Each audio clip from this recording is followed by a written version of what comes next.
पहली बार 6,83,000 पानी डिस्चार्ज किया गया है नेपाल के द्वारा। नेपाल में लगातार भारी बारिश, नेपाल के तराई इलाके में फारबिसगंज हो या जोगबनी, बीरपुर हो या जयनगर, लगातार नेपाल के बॉर्डर इलाके में बारिश का होना और संभावना आगे भी। और इस बीच में गंगा का उफान कई दिनों से भागलपुर, लखीसराय, मुंगेर या पटना के इर्द गिर्द के गंगा के बगल में रहने वाले दियारा और टाल के लोग परेशान हाल में। ना तो कहीं कम्युनिटी किचन खुली, न ही सूखे राशन दिए गए, न ही जानवर के लिए चारा की व्यवस्था की गई, न ही सांप की दवाई दी गई, न ही पन्नी की व्यवस्था की गई, न ही डॉक्टर उपलब्ध हुए और आम जन भूख से परेशान होकर बेहाल हो गए। दोबारा गंगा की वो उफान थी जिसमें कोसी और गंगा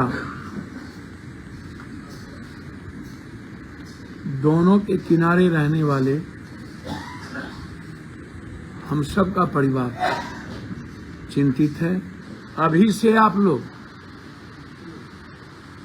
जो लोग बांध के भीतर हैं, बांध के बगल में हैं, वह लोग अपने परिवार की हिफाजत शुरू कर दीजिए, अपने जानवर की हिफाजत शुरू कर दीजिए। आप इंतजार नहीं कीजिएगा, मैं हाथ जोड़ता हूं। जिंदगी बचेगी, रास्ते मिलेंगे, सफर में हम भी मिलेंगे, कुछ लोग भी मिलेंगे, दर्द भी बांटेंगे, परिवार की तरह जीने का प्रयास भी करेंगे। लेकिन आप यदि मेरे बीच नहीं रहे, वैसी परिस्थितियां नहीं बनी, स्थिति विकराल हो गई, सरकार दोनों हाथ खड़े कर देते हैं। रेस्क्यू करने के लिए सरकार के पास कोई पैरामिलिट्री नहीं बचता। पटना के बाढ़ याद है आपको? 11 दिनों तक एक हेलीकॉप्टर नहीं आया था, 9 दिनों तक खाने की व्यवस्था नहीं थी, कोई घर से नहीं निकले थे।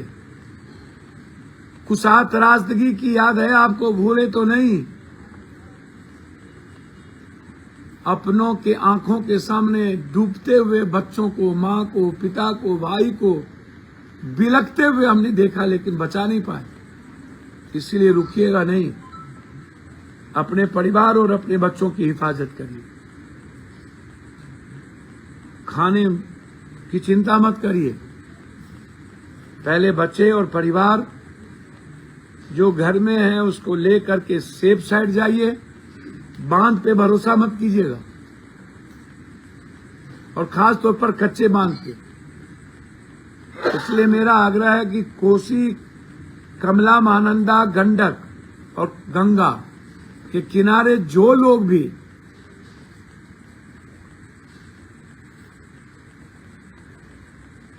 परिवार को लेकर के रह रहे हैं, वह सुरक्षित स्थान पर जाएं।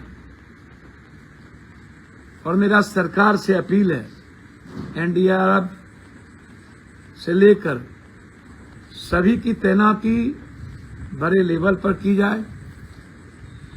मुख्यमंत्री जी, आप प्रधानमंत्री से बात करें, रेस्क्यू आवश्यक है। सेना को रेड अलर्ट किया जाए और सीमांचल और कोसी, मिथिला और गंगा के किनारे वाले ताल और दियारा के लोगों की हिफाजत की जाए। और जो धन आपके पास है वो जनता का है, उस धन को जनता की हिफाजत के लिए लगाए।